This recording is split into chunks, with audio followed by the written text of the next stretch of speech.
నిధి వంటగదిలో ఉందని తెలియని కవ్వుకొని లోపలికి వెళ్తూ ఉంటాడు. మళ్ళీ ఎందుకు నేను మారబోతే మళ్ళీ ఇది ఫీల్ అవుతుంది, మళ్ళీ వెళ్ళి వాళ్ళ అమ్మమ్మ చెప్తుంది, మళ్ళీ ఆడొచ్చి అడుగుతుంది ఎందుకు వచ్చిన తలనొప్పి అని చెప్పేసి వెళ్ళిపోవాలని చెప్పేసి ఇంకా అన్న అనుకుంటూ ఉంటాడు. అలా అనుకొని బయట రాబోతుంటాడు. ఎక్కులు వస్తుంటే ఏంటి సార్ అని పిలిచారని చెప్పి నిధి అనగానే అదేంటి నేను పిలిచాను చెప్పి అంటుంది ఏంటి అని చెప్పి అనుకుంటూ ఏం లేదు అంటే నీళ్ళు కావాలి అంతే అని కర్ణ అంటూ ఉంటాడు. ఒక నిమిషం ఆగండి నిధి అనుకుని ఏం పర్లేదు నేను తీసుకుంటా అని చెప్పేసి కర్ణ వచ్చి గ్లాస్ కోసం చూస్తూ ఉంటాడు. ఇంకా నిధి వెళ్ళి ఇంకా వాటర్ తీసుకొచ్చి ఇంకా ఇస్తూ ఉంటుంది. ఇంకా నిధి పదే పదే కర్ణ చూస్తూ ఉంటుంది. ఈలోగా నీళ్ళన్నీ గ్లాసు నిండిపోతూ ఉంటాయి. అదంతా ఒలికి కింద పడుతుంటది. కర్ణ ఇంకా అలాగే చూస్తుంది. ఇంకా నిధి మాత్రం అలాగే సిగ్గుపడుతూ ఇంకా అలా చూస్తూ ఉంటుంది. ఏ నీళ్ళు తాడా కింద కూడా కాదు అని చెప్పి కర్ణ అని చెప్పేసి నిధి చూస్తాడు. అయ్యో సారీ సార్ అని చెప్పేసి అంటే తాగండి అని చెప్పి ఇస్తూ ఉంటుంది. కర్ణ ఇంకా వాటర్ తాగుతూ ఉంటాడు. ఇంకా నిధి మాత్రం పదవి కర్ణం చూస్తూ ఉంటుంది. ఆ తర్వాత వాటర్ తాగి వెళ్ళిపోతూ ఉంటాడు. సార్ సార్ స్వీటు అని చెప్పి నిధి అనగానే కర్ణ ఒక నిమిషం తిరిగి చూస్తూ ఉంటాడు. ఇంకా నిధి సిగ్గుపడుతూ ఇంకా స్వీట్ ప్లేట్ తీసుకొని అలాగే చూస్తూ యోగా సిద్ధమవుతూ ఉంటుంది. ఒక్కసారిగా నీళ్ళు ఇవ్వడం వల్ల తను చూసుకోకుండా సిగ్గుపడుతూ రావడం వల్ల ఒక్కసారిగా కాలు జారి కింద పడిపోతుంది. ఆ పక్కనే ప్లేట్ ఉంటుంది. ఆ ప్లేట్లో పిండి ఉంటుంది. ఆ పిండి అంతా వచ్చి నిధి తన పడుతూ ఉంటుంది. ఇంకా జారి కింద పడుతూ ఉంటుంది. ఇంకా నోట్లోని పిండి అంతా వస్తుంది. అదంతా కర్ణ చూసి నవ్వుకుంటూ ఉంటాడు. ఇంకా నిధి ఇంకా అలాగే చూస్తూ ఇబ్బంది పడుతుంది. ఏంటి సార్ ఎవరైనా జారి పడితే నవ్వుతారా పోండి సార్ అని చెప్పి నిధి ఆసరి కర్ణ నవ్వుకుంటూ ఉంటాడు. కానీ నా వల్ల మీరు నవ్వుతానంటే మీకోసం 100 సార్లు పడిపోతాగా రెడీ అని చెప్పి నిధి అనుకుంటూ ఉంటుంది. ఆ తర్వాత మళ్ళీ లేకపోతుంది. మళ్ళీ ఇంకా బ్యాలెన్స్ తప్పి మళ్ళీ పడిపోతూ ఉంటుంది. ఇంకా అప్పుడు కర్ణకి పట్టుకొని ఆపుతూ ఉంటాడు. ఇంకా కర్ణ నిధి ఒకరినొకరు అలాగే కల్లారకుండా ఒకరినొకరు చూసుకుంటూ ఉంటారు. కర్ణని అలాగే నిధి కల్లారకుండా సిగ్గుపడుతూ చూస్తుంది. దొంగ నేను పడుతుంటే పట్టుకున్నారా అని చెప్పేసి నిధి అనుకుంటూ అలాగే కర్ణని ప్రేమగా చూస్తుంది. ఇలా కర్ణ ఇంకా నిధిని ఇంకా అలాగే బ్యాలెన్స్ ఆపి ఇంక నుంచో పెడుతూ ఉంటాడు. నిధి మాత్రం పదే పదే సిగ్గుపడి కర్ణ చూస్తూ ఉంటుంది. ఇదిగో తీసుకోండి టాబ్లెట్స్ తగ్గిపోతుంది అని చెప్పేసి మీకు అవసరం అవుతుందేమో అని చెప్పి కర్ణ అనగానే సరే అని చెప్పి తీసుకొని ఇంకా అలాగే సిగ్గుపడి చూస్తూ ఇంకా తను వండుకున్న పిండి అంతా దులుపుకుంటూ సిగ్గుపడిపోతూ ఉంటుంది. ఇంకా అలాగే కర్ణ చూస్తూ ఉంటుంది. లక్ష్మి చాలా దిగులుగా ఉంటుంది. అది చూసి ఏంటి లక్ష్మి దిగులుగా ఉన్నావు ఏమైందని శాంతి అడుగుతుంది. ఏం చేద్దాం మా ఇంట్లో రోజుకో సమస్య, అసలు ఉన్నవాళ్ళ కంటే పోయిన వాళ్ళు చాలా అదృష్టవంతులేమో అని చెప్పి లక్ష్మి అదేంటి అలా మాట్లాడుతున్నావు అసలు ఏంటి తీసిపడే ఏంటి అని శాంతి అనగానే అంత తేలిగా తీసిపడే విషయం ఏం కాదు అని లక్ష్మి అనగానే అయినా మీ ఇంట్లో అందరూ వాళ్ళ కాళ్ళ మీద వాళ్ళు నిలబడ్డారు కదా ఎందుకు ఆలోచనలు అని శాంతిని అదే పనిగా అనగానే కాళ్ళు వాళ్ళదే కావచ్చు కానీ నేల అని లక్ష్మి అనే మాటలకి అసలు నువ్వేం మాట్లాడదు శాంతి అడుగుతుంది. నాకు నా మన కర్ణ గురించి ఆలోచనే మా ఇంట్లో వాళ్ళంతా వాళ్ళ జీవితాలు బాగా చూసుకున్నారు. వీడు వయసుకు వచ్చాడు కానీ ఇంకా పెళ్లి కాదు కదే నేను పెళ్లి విషయం వాడితో మాట్లాడాను కానీ వాడు సీరియస్ తీసుకున్నాను లేదు నాకు తెలియట్లేదు అసలు అకస్మాత్తుగా నేను ఉన్నట్టుండి కన్ను మూస్తే అని లక్ష్మి అనగా ఏ పిచ్చే నీకు ఏం మాట్లాడతావు సమస్యలన్నీ ఉంటాయి మంచిగా వస్తాయి నీకు తెలియదా ఏంటని శాంతి అనగానే కావచ్చు కానీ నేను ముగించక ముందే వాడికి ఒక మంచి అమ్మాయిని చూసి పెళ్లి అని చెప్పి దాని చేతికి అప్పచెప్పాలి వాడికంటూ ఒక సంసారం ఏర్పడాలి అదే నా కోరిక అని లక్ష్మి అనగానే బంగారు లాంటి కుర్రోడికి ఆ అమ్మాయిని వెతకాల్సిన అవసరం లేదు ఇదిగో నా మనడికి పెళ్లి అని చెప్పి ఒక్క మాట చెప్పు బెజవాడ నుండి మాయడ వరకు జనం క్యూలో నిలబడతారు తెలుసా అని శాంతంగానే ఏంటి అవునంటావా అని లక్ష్మి అనగానే అవునే బంగారం అసలు నువ్వేమీ ఆలోచించుకో మన ఇచ్చే పెళ్ళాగానే ఆ తర్వాత ఎంతో మంది అమ్మాయిని ఫిల్టర్ చేసి ఒక మంచి అమ్మాయిని కన్నా తీసుకొస్తా మాడు పెళ్ళి అంటే ఇంతేనే ఆనందం ఏది నవ్వు నవ్వు బంగారం అని చెప్పి కిందలు పెడుతూ శాంతి నవ్విస్తూ ఉంటుంది. ఇంకా లక్ష్మి నవ్వుతూ ఉంటుంది. అది శాంతి సంతోషపడుతూ ఉంటుంది. ఇంకా తెల్లారుతుంది. సుమలత ప్రశాంతం సోఫాలో కూర్చుంటుంది. భారతి రాధిక దేవుడి అని సత్తూ ఉంటారు. ఏంటమ్మా ఇంటికాడ చేస్తాను కారణంగానే ఏంట్రా పొద్దున్న లేసి నువ్వే ఇల్లు ఉడిచి ముగ్గులేసి అన్ని తోరణాలు కట్టి అన్ని సగం పని పండగ కావాల్సిన నువ్వే చేసావు ఇది కూడా నేను చెయ్యొద్దా ఏంటి మాలతి అనగానే అని అన్ని నువ్వే చేస్తే నేను ఎప్పుడు నేర్చుకోవాలి ఈ రోజు నువ్వు కూర్చో నేను చేస్తాను రాత్రి ఏం అక్కర్లేదు పూజ చేసుకుంటూ ఉపవాసం ఉంటున్నారు ఇంచక్క మహాలక్ష్మి లాగా హాయి కూర్చొని అని చూసుకుంటా అని కర్ణ ఆపుతూ ఉంటాడు. ఇంకా మాలతి రాధిక ఇంకా ఏం మాట్లాడు కర్ణ దగ్గరుండి దేవుడు కన్నీ అలంకారాలు చేస్తూ ఉంటాడు. అవును ప్రతి పండుగ స్పెషాలిటీ ఉంటుంది కదా ఈ పండుగకి ఏంటి స్పెషాలిటీ అంటే రాధిక సుమలత అడుగుతుంది. ఉపాసన అదే స్పెషాలిటీ పెద్ద అడుగుతుంది. సుమలత అన్న మాటకి అన్ని బాగుండాలని చెప్పేసి అని వెళ్ళిపోవడం ఈ పండగ ఉద్దేశం. చూడు ధనం ధాన్యం ఐశ్వర్యం అన్ని సౌభాగ్య శాంతి అన్ని ఉండాలని చెప్పేసి లక్ష్మీదేవి ఎల్లప్పుడు ఇంట్లో ఉండాలని కోరుకునే పండగ ఇది అని ఇంత పెద్ద విషయం నేను చిన్నాను కదా నీకు చాలే అని కర్ణ అనగానే అందరికంటే బాగా నీకే తెలుసు కదరా కర్ణ అని చెప్పి మాత్రం ఇప్పుడు చెప్పాను కదా ఇవన్నీ ఇంట్లో ఉండాలని చెప్పేసి నువ్వే కాను అన్నట్టు ఇంకా మాలతిని కర్ణ పోడుతుంటాడు. ఈ అమ్మ కొడుకు డ్రామాలు ఏంటో చెప్పలేకపోతానప్ప అని చెప్పి సుమత అనుకుంటుంది.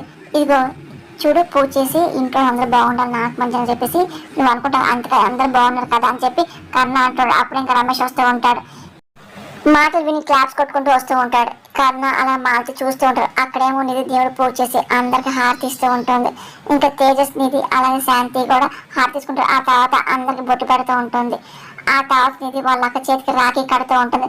తేజస్కి అర్థం కాదు, అదేంటమ్మమ్మ ఇంతవరకు చెల్లి అనే రాఖీ చూశాను, అక్క చెల్లి కట్టుకోవడం ఏంటి అని చెప్పి తేజస్ డౌట్ కడుతూ ఉంటారు. ఆ మాటలు విని ఇంకా శాంతి నవ్వుతూ ఉంటుంది. వాళ్ళు చిన్నప్పుడు రాఖీ కట్టడం అలవాటు అని చెప్పి శాంతి అనగానే అదేంటి అని చెప్పి చూస్తూ ఉంటాడు.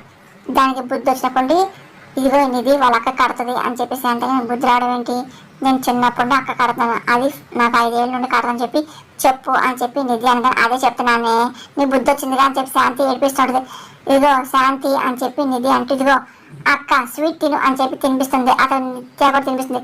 బావా నేను ఎందుకు కట్టేసా చూడ హిట్లర్లా కనపడుతుంది నిజంగా ఏంటో ఏమన్నా అని చెప్పి చెవు మెలిపేస్తుంది. చేస్తూ ఉంటుంది నిత్య. అక్క అక్క అబ్బా నాకు నొప్పిగా ఉంది వదిలక్క అని చెప్పి నిధి అనగానే చెప్పి పర్లేదులే అని చెప్పి అలా చెవు మెలిపేస్తూ నిత్య అడుగుతుంది. చెప్తాను వదులు అని చెప్పి నిజంగానే ముందు చెప్పు అని చెప్పి నిత్య అనగానే అంటే హిట్లర్ లాగా ఫుల్ స్ట్రిక్ట్గా ఉంటుంది, అమ్మలాగా ముద్దు ముద్దుగా ప్రేమితం చెప్పబోతున్నాను అని చెప్పి నిధి అనగానే మరి మాట్లాడేసి మళ్ళీ వెనరాసినట్టు మాట్లాడతా నిజంగా అక్క నిజం చెప్తున్నాను అక్క అని నిధి అనగానే నాకు తెలుసు నా చెల్లి ముద్దులు రాజకుమారి అని నేను ఎప్పుడు నీతోనే ఉంటాను, నీకేం కావాలో అన్నీ కూడా నా బాధ్యత, తర్వాత ఇదిగో ఈ దగ్గరికి ఏమి రానివ్వను వస్తాను రానివ్వను అని చెప్పి నిజంగా ఆహాహా ఇగో నిద్ర ఎప్పుడు అవుతారో ఎప్పుడు గొడవ పడతారో కూడా ఏం చెప్పలేము, ఇద్దరు మధ్య వచ్చినకి ఆ దేవుడే గతి అని చెప్పి తెలిసిన మాటలకి హా అని చెప్పి నిధి నిత్య అంటూ ఉంటారు. ఇంకా తీసి అంటే అయిపోతుంటారు. మీరు ఎప్పుడు ఇలాగే సంతోషంగా ఉండాలి అని చెప్పి శాంతి దీవిస్తూ ఉంటుంది. ఎవరి కాళ్ళు మీరు పడుకోని చెప్పి అంటాడు. సరే అని చెప్పేసి ఇంకా నిత్య నిధి తేజస్ శాంతి నవ్వుకుంటూ ఉంటారు. అక్కడ విని అబ్బో భక్తితో పతికి పూజ చేయడం, నాకు మంచి జీవనం కోరుకోవడం, నేను తలాస్తూ ఉంటాం, ఇదేగా ఈ పండగ ఉద్దేశం కోరుతున్నాడు అని రమేష్ అన్న మాటకి ఏమండి పండగ రోజు అని మాట పండగ రోజు ఇగో చూడు దేవుడి దగ్గర రంగులకు అబద్ధం చెప్తే దేవుడు క్షమించచ్చేమో కానీ నేను క్షమించను, నా ముందు కొతవు అని చెప్పి అబద్ధాలు చెప్పిన వాళ్ళకి కత్తిరించాలని కోపం వస్తుంది అని రమేష్ అన్న మాటలకి ఇందులో అబద్ధమే ఉంది అని మాటగానే ఏ నా చావుకి వేలతో లెక్కలేసినప్పుడు ఇదిగో నాకు మంచిగా పూజ చేస్తాను నేను నమ్మాలా అని చెప్పి రమేష్ అని ఊరుకోని చెప్పి మాట్లాడేది. ఆహా నేను చెప్పిన మాత్రం తగిలిందంటే నిద్ర లెక్కలని ఒకటే అని చెప్పి ఇంకా అంటూ పేక మీద గట్టిగా చేయి నొక్కున్నట్టు యాక్ట్ చేస్తూ నాలుగు బయట పెడుతూ వాళ్ళు భయపెట్టిస్తూ ఉంటాడు. ఏ ఇదిగో నీ మట్టి నమ్మచ్చు కాస్త నువ్వు ఉన్నావు కదా నవ్వుతూనే పొడి చేస్తావు అని చెప్పి కర్ణ చూపిస్తూ రమేష్ అంటూ ఉంటాడు. ఆ మాట విని కర్ణ చాలా బాధపడుతూ ఉంటాడు. ఇగో ఉపవాసం కొంత పూర్తయిందనుకో అని రమేష్ అనగానే తొందరగా పూజ చేస్తాను నన్ను ఆశించండి అని మాలతి అనగా రమేష్ వెళ్ళిపోతూ ఉంటాడు. ఇంకా మాలతి ఇంకా చూసి బాధపడుతుంది. అది చూసి కర్ణ వెళ్తూ ఉంటాడు. బాధపడక అమ్మ అని చెప్పి నేను అర్థం చేసుకుంటాడులే అని చెప్పి కర్ణ మాటలకి ఇంకా మాలతి ఏ కళ్ళం నీళ్ళు చూసుకొని ఇంకా వెళ్ళిపోతుంది. కర్ణ మాత్రం అలాగే రమేష్ చూసి నవ్వుతూ ఉంటాడు. రమేష్ మాత్రం కర్ణ బాధపడి చూసి నవ్వుకుంటూ ఉంటాడు. ఆ తర్వాత తారా వచ్చి ఇంక పూజ దగ్గర అన్ని చేస్తూ ఉంటుంది. ఇదిగో అరే డార్లింగ్ రారా అని చెప్పి లక్ష్మి పిలుస్తుంది. ఇదిగో మీరు పూజ చేయండి నేను ఫోటోలు తీస్తా అని చెప్పి కర్ణ అంటూ దూరంగా ఉంటాడు. స్మైల్ అని చెప్పి అనగానే ఇంకా సంజు అలాగే రమేష్ చాలా కోపం చూస్తుంటారు. అరే ఫోటో షూట్ ఎప్పుడైనా చేసుకోవచ్చు నువ్వు రా అని చెప్పి లక్ష్మి పిలుస్తుంది. కానీ కర్ణ వెళ్ళాలో వద్దని చెప్పి భయపడుతూ ఉంటాడు. ఇంకా లక్ష్మి వాడు కాదన్నకి వెళ్తూ ఉంటాడు. ఇంకా దూరంగా నుంచుంటాడు. ఈలోగా రాత్రికి వెళ్ళి సంజుకి ఇంకా హారతి ఇచ్చి ఇంక చేతికి రాఖీ కడుతూ ఉంటుంది. అదంతా కర్ణ నవ్వుకుంటూ ఉంటారు. వస్తాను ఆగు అని చెప్పి పక్క వెళ్తూ ఉంటుంది. బంగారం శాంతి గారికి ఫోన్ చేస్తాను చెల్లదని చెప్పి కర్ణ డైవర్ట్ చేసి సిద్ధమవుతూ ఉంటాడు. మర్చిపోయినరా అని చెప్పి గో సరే ఆయన మన ఇంటికి పిలిపిస్తా అన్నాను ఒకసారి వీడియో కాల్ చేయవా అని చెప్పి లక్ష్మణ్ ఇదిగో వాళ్ళ చిన్న ఫోన్ కుదరదు అని చెప్పి కర్ణ అంటూ ఉంటాడు. ఫోన్ నువ్వు చేయని చెప్పి లక్ష్మణ్ ఇంకా రమేష్ సంజు కోపం వస్తుంటది. కర్ణ వెళ్ళి ఇంకా ఫోన్ ఇస్తూ ఉంటాడు. కానీ రమేష్ సంజు చాలా కోపం చూస్తున్నారు. అంతా కర్ణ గమనిస్తూ ఉంటాడు. కానీ ఏం మాట్లాడు, అలాగే మౌనంగా ఉంటాడు. ఈలోగా తార వెళ్ళి వాళ్ళ అన్నయ్య రమేష్కి రాఖీ కడుతూ ఉంటారు. ఇంకా గిఫ్ట్ పైకి చాలా బాగుందని అంటూ ఉంటుంది. కానీ రావులు మాత్రం ఎంత గిచ్చినా ఇదిగో జీవితాన్ని నా చేతిలో పెట్టినా నేను క్షమించను అని చెప్పి వాళ్ళ అన్నయ్య రమేష్ని చూసుకుంటూ నవ్వుకుంటూనే తార తనలో తను మాట్లాడుకుంటూ ఉంటుంది. నీ చేతిని కట్టి రాకి ఒకరోజు నీ చేతికి సంఖ్యలు అవుతుంది అని చెప్పి తార అనుకుంటూ ఇంకా చిరునవ్వు నవ్వుతూ తనలో తను అనుకుంటుంది. అప్పుడే ఫోన్ మోగ నిధి చూసి కైనాసన వీడియో కాల్ చేసి అనుకుంటూ గిఫ్ట్ అని సరిగ్గా వేసుకొని ఫోన్ లిఫ్ట్ చేసి హాయించి పాల్చేస్తుంది. అప్పుడు ఇంకా లక్ష్మి ఉంటుంది. ఇంకా నిధి ఇంకొకసారి మొహం అంతా మారిపోతుంది. కానీ ఇంకేం తెలియనట్టు నవ్వుతూ ఉంటుంది. ఇంకా శాంతిని చూపిస్తూ ఉంటుంది. ఇంకా ఎలాగున్నావు అని చెప్పి లక్ష్మి అంటే నేను బాగున్నాను మీరు అని చెప్పి నిధి అడుగుతుంటుంది. అవును శాంతితో మాట చెప్పి నేను ఫోన్ చేసి చెప్పి లక్ష్మి అంటే ఇదిగో ఇక్కడ ఉంది అమ్మమ్మ ఇస్తానని చెప్పేసి వెళ్ళి శాంతి ఇదిగో ఫోన్ ఇదిగో అని చెప్పి నిధి అనగానే ఎవరని చెప్పి శాంతి అడుగుతుంది. ఇదిగో అని చెప్పి లక్ష్మి చూపిస్తుంది. పాల్కోవా ఏంటి ఫోన్లో వచ్చేసావా అని చెప్పి శాంతి కానీ అవును నీతో మాట్లాడని చెప్పేసి ఎలాగైనా వచ్చేసా అని చెప్పి లక్ష్మి అంటాడు. ఇంకా రమేష్ ఇంకా కర్ణాన్ని చూసి సైకిల్ చేస్తూ ఉంటాడు. కానీ కర్ణ ఇంకా ఏం మాట్లాడలేక పక్క వెళ్ళిపోతూ ఉంటాడు. నా చెయ్యి బాగాలేదు ఇదిగో దాని ముడికంటుంది అనుకో నువ్వు తర్వాత నా కేకలు వేస్తావు ఎందుకు నేను పట్టుకొని మాట్లాడతా అని చెప్పి ఇక్కడ ఏ పని ఉంది అని చెప్పి శాంతి అంటాడు. మీ ఫ్రెండ్ వెయిట్ చేస్తే మాట్లాడని చెప్పి నిజంగానే మేనేజరా మా ఇంట్లో పూజలు అని చెప్పు అని చెప్పి లక్ష్మి అంటూ చూపిస్తూ ఉంటుంది. ఇంకా అన్న చూపిస్తుంది. అబ్బాబ్బా ఎంత అందంగా ఉంది అక్కడ మడవ పక్కన కూర్చోబెట్టానుకో సాక్షాత్ మహాలక్ష్మి చూసినట్టు తృప్తిగా ఉంటుంది అని చెప్పి శాంతి చెప్తాడు. ఆ మాటలన్నీ ఇంకా రమేష్ తారా వింటూ ఉంటారు. చూసావన్నయ్య అసలు ఆ పిల్ల అసలు వాళ్ళ అమ్మమ్మ వదిలేసాం అనుకో మనమే దాడి కూడా చేసేలా ఉన్నారు అని చెప్పి తారా చూడుతుంది. ఇదిగో చూడు నువ్వు ఊరేసిన మాటలు మాట్లాడుకో ఆకు అని చెప్పి రమేష్ ఆపుతూ ఉంటాడు. ఇదిగో అది దాని మనకు దగ్గరైంది అనుకో ఆ మూడు నాకు అవుతుంది నీకేం తెలుసులే అన్న అని చెప్పి తారా అనుకోడది. ఇదిగో మీ ఇంట్లో అందరూ ఎంత లక్ష్యంగా ఉన్నారో అని చెప్పి శాంతి అనేది అప్పుడే కర్ణ కూడా చూపిస్తే నిధి చూస్తాడు. ఏంటి కర్ణ సార్ ఏంటి ఎప్పుడు అందరూ దూరంగా ఉంటారు ఏంటి అని చెప్పి నిధి గమనిస్తూ ఉంటుంది. కర్ణ రాకి అడుచుకోవా రాధిక రాకి అట్టు అని లక్ష్మి అన్నయ్య కోసం రెడీ చేస్తానని చెప్పి రాధిక అంటూ ఉంటుంది. అన్నయ్య అక్కడే నుంచున్నావు రా అన్నయ్య అని చెప్పి రాధిక వెళ్ళి కర్ణని లాక్కొని తీసుకొస్తుంది. ఇంకా అదే పనిగా కర్ణ భయపడుతూ ఉంటాడు. కావని చెప్పేసి సంజు మధ్యలోకి అడ్డొచ్చి ఆ రాక్ కింద పడవ చేస్తూ ఉంటాడు. అదంతా చూసి రమేష్ అలాగే తార నవ్వుకుంటూ ఉంటారు. కర్ణ అలాగే కట్టిన వాళ్ళు అందరూ చూసి ఫీల్ అవుతూ ఉంటారు. చూసుకొని వెళ్ళావా అని చెప్పేసి రాధిక అంటే సడన్గా నువ్వు అడ్డొచ్చావు కాల్ వచ్చింది నేను వెళ్తాను అని చెప్పి సంజు కాల్ చేసి మాట్లాడుతుంటాడు. రాధిక పర్లేదులే ఇంకో రాఖీ తీసుకురా అని చెప్పి మాట్లాడిన వేరేది లేదు పెద్దమ్మ అని చెప్పి రాధిక మాటలకి రాఖీ చింత కావచ్చు అసలు నీకు ఏ కొంచెం ప్రేమ జరిపినా సరే అది నాన్న లాక్కున్నట్టే నేను ఒప్పుకోను కర్ణ అని చెప్పి సంజు అనుకుంటూ ఉంటాడు. అన్నయ్య సారీ అన్నయ్య అని రాధికని ఆయన వదిలే తెలియక జరిగింది నువ్వేం చేస్తాను కర్ణ కానీ ఏంటి వదిలేసేది కాల్ వచ్చాక రాఖీ తీసుకొచ్చి కట్టు అని చెప్పి లక్ష్మి గారు అప్పుడు పండగ అయిపోతుందిలే అని చెప్పి ఇంకా సంజు అనుకుంటూ ఉంటాడు. ఇలాగా రమేష్ టైం చూసుకుంటూ ఉంటాడు. సరే వెళ్ళు అని చెప్పేసి ఇదిగో చూడు ఇదిగో మా ఇంటి పూజ చూపిస్తాను ఇదిగో మాలతి ఇదిగో స్టార్ట్ చేయి అని చెప్పేసి లక్ష్మి గారు అలాగే మాలతి చేస్తూ ఉంటుంది. అదంతా వీడియో కాల్లో మొత్తం అంతా లక్ష్మి స్టాండ్ చూపిస్తూ ఉంటుంది. ఆ తర్వాత పూజ అంతా అయిపోయి అందరూ హారతి ఇస్తూ ఉంటుంది. కర్ణ మాత్రం ఫ్యామిలీ దూరంగా ఉండే హారతి తీసుకుంటూ ఉంటాడు.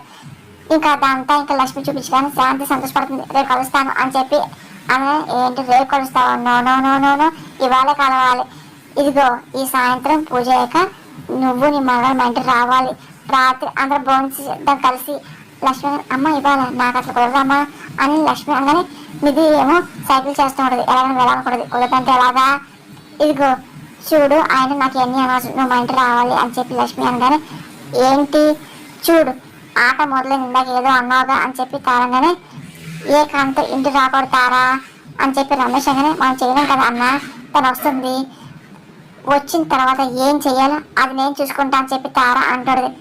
అమ్మ నేను కూడా గుడికి వస్తా అని చెప్పి తార అంటే ఇద్దరు వెళ్దాం అని చెప్పి అనగానే రమేష్ షాక్ అవుతాడు. ఏంటి నువ్వు దేవానికి వస్తావా అని ఆహా అబ్బా ఏంటి మహాలక్ష్మి ఇప్పుడే నా కోడలు మంగళహారతి ఇచ్చింది నా కూతురు మంచి బుద్ధి ఇచ్చావా అని చెప్పి లక్ష్మి కూడా షాక్ అవుతూ ఆనబడుతుంది. ఇంకా రమేష్ కూడా సరే సరే అని చెప్పి తల ఊపుతూ సైకిల్ చేస్తూ అంటున్నాడు. తల కూడా సరే అంటుంది. సరే మేక జడ నేను రెడీగా ఉంటా నేను వచ్చాక నువ్వు కూడా రెడీ ఉండాల్సిందే అని చెప్పి అనగా సరే అని చెప్పి లక్ష్మి ఫోన్ పెట్టేస్తుంది. ఇంకా సంజయ్ సరే అంటుంది. దాని రమేష్కి తారక్ మాకు చాలా కోపం వస్తూ ఉంటుంది. అప్పుడు ఇంకా ఇది కనక రాబోతూ ఉంటుంది. అప్పుడు ఇంకా ఆగు బాగా నిదానం చెప్పి తేజ్ అంటూ ఉంటాడు. అయ్యో బావా మీరు మాట్లాడుకుంటూ ఉంటే నేను కొత్త పాట రాసేవాడిని, బాగుపడ్డారు అని చెప్పేసి అనేదాన్ని అని చెప్పి నిద్ర మాటలు తేజ్ నవ్వుతూ ఉంటాడు. ఇదిగో ఓకే ఓకే జోక్స్ ఏ పార్ట్. ఈరోజు చూడు మిద్దెని చూసి నాకు చాలా సంతోషం వచ్చింది. కాకపోతే నేను అన్న అక్క చెల్లి ఎవరు లేకుండా ఒంటరిగా పెరిగాను. కాకపోతే నువ్వు నిచ్చే ఒక్కసారి మాకు చూస్తే నాకు కూడా తోడుబుట్టుకొని ఉంటే బాగుండు అని చెప్పి ఇంకా తేజ్ అన్న మాటలకి ఇంకా నిధి ఏమో నవ్వుకుంటూ అందులోనే అయినా మా అక్కలంటే దొరుకుతాయి ఇంకా డబుల్ అవుతుంది కదా బావా. ఇంకా చెప్పాలంటే అమ్మ నాన్నకంటే తను ఎక్కువ స్ట్రిక్ట్ అనిపిస్తుంది. ఇదిగో ఈ షుగర్ హైపర్ టెన్షన్ దేనివల్ల వచ్చే స్ట్రెస్ ఏమో తన వల్ల వస్తుందేమో అనిపిస్తుంది అని చెప్పి హా అని చెప్పి నిధి అని మాటలకి ఓ నిత్య అని చెప్పి తేజ్ మాట అమ్మో వినిసిందా అంటే అక్క అది అని చెప్పి నిధి అంటూ అనగానే చూడగానే వెనకాల నిశ్చయం ఉండదు. ఇంకా తేజ్ కావాలని చెప్పి తను భయపడి అర్థమైంది. అక్క లేకపోయినా సరే ఏంటి బాబు భయపెట్టిస్తావు నాకు ఎంత భయం తెలుసా అని చెప్పి నిధి అనమాట తేజ్